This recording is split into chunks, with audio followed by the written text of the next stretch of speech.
Welcome back. It's now time for Midday Sports. Sunshine Girls coach Sasha Gay Henry Wright says the development of young netballers are being severely hampered because of lack of funds. The Jamaicans are set to take on Australia in a 3-match international test series next month. Do we have enough? No, we don't have enough, and that's just the reality.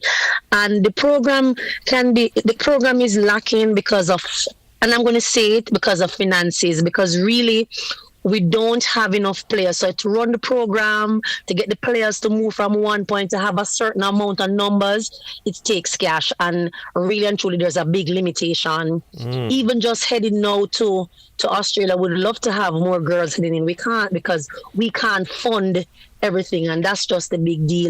Henry Wright was speaking on Hits 92 FM Sports Grill on Tuesday. The 3-match international test series will be the first standalone series between the two nations since 2011.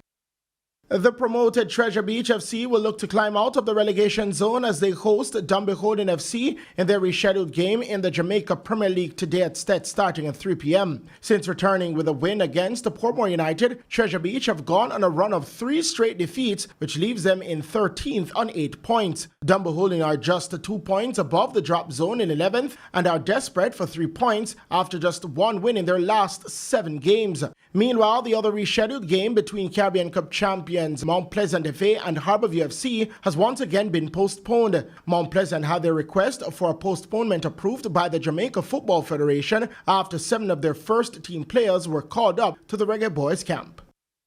And finally, former West Indies captain Dwayne Bravo has criticized the handling of the cricketing infrastructure in the region, citing poor management and a lack of vision by successive administrations. Speaking on the Beard Before Wicket podcast, Bravo expressed his disappointment over the treatment of former captain Nicholas Puran, who retired last year at the age of just 29. The all-rounder also echoed similar sentiments to those shared by West Indies Test captain Roston Chase on the team's recent tour of New Zealand. Chase had highlighted the need for better infrastructure in the region to aid in the development of players. My biggest disappointment in the Caribbean is our infrastructure remained the same for the last 35 years, 30 years.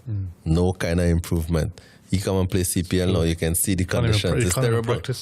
Throughout his career, Bravo played 295 games for the West Indies across all 3 formats, scoring 6,423 runs while taking 363 wickets. I'm Christopher Scott, and that is your Midday Sports Report.